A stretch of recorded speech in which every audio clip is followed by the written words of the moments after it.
खनन क्षेत्र से छत्तीसगढ़ के राजस्व में लगातार इजाफा हो रहा है। वित्त वर्ष 2024-25 में 15,000 करोड़ से अधिक का राजस्व प्राप्त हुआ, जो वित्त वर्ष 2023-24 की तुलना में लगभग 34% अधिक है। इस सफलता ने न केवल प्रदेश की आर्थिक ढांचे को मजबूती दी है, बल्कि खनन क्षेत्र में नए निवेश और अवसरों के द्वार खोले हैं। हमारा ये छत्तीसगढ़ प्रदेश के सेंट्रल में भी है, तो लॉजिस्टिक और कई दृष्टि से बहुत यहाँ का महत्व है और यहाँ पर उद्योग धंधे के लिए सारे संसाधन भी उपस्थित हैं। आयरन ओर है, कोयला है, सब मटेरियल है, यहाँ बिजली है, पानी है, सब कुछ है।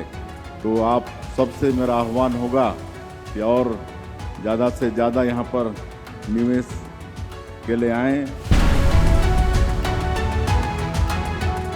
ये सब कुछ संभव हो रहा है प्रदेश सरकार की योजनाबद्ध और संस्थागत प्रयास से। खनन क्षेत्र में निवेश को बढ़ावा देने के लिए छत्तीसगढ़ में क्रिटिकल मिनरल सेल का गठन किया गया है, जो रिसर्च पेशेवर संस्थानों के साथ मिलकर खनिज इन्वेंशन को प्रोत्साहित कर रहा है। साथ ही प्रदेश सरकार की नई उद्योग नीति भी निवेशकों को बड़े पैमाने पर आकर्षित कर रही है। अभी जो हमारी सरकार है, जो यहाँ पर खनन कर रहे हैं, उन खनन करने वाले उद्योगों को, उद्योग समूहों को, इन्वेस्टर्स को ये बोल रही है कि आप जिस चीज़ का उत्पादन कर रहे हैं उसका वैल्यू एडिशन प्लांट लगाएं, और वैल्यू एडिशन प्लांट के लिए सिंगल विंडो क्लियरेंस के तहत उन जमीनों को उपलब्ध करा रही है। So this is the best policy ever I have seen. I have been in Chhattisgarh for 20 years.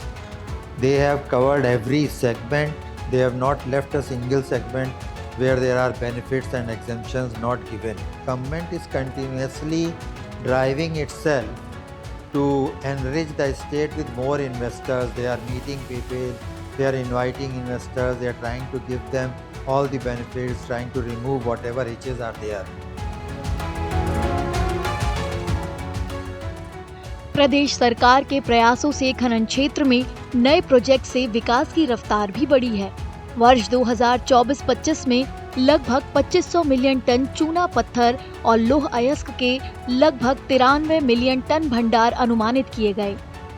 साथ ही 2025-26 में खनन विभाग ने रणनीतिक खनिजों को भी शामिल किया है। ये परियोजना देश के लिए आवश्यक खनिज संसाधनों की दिशा में एक निर्णायक कदम होगा। ये आत्मनिर्भर भारत मिशन को सशक्त करेगी और रणनीतिक क्षेत्रों में सतत एवं आत्मनिर्भर विकास को प्रोत्साहित करेगी।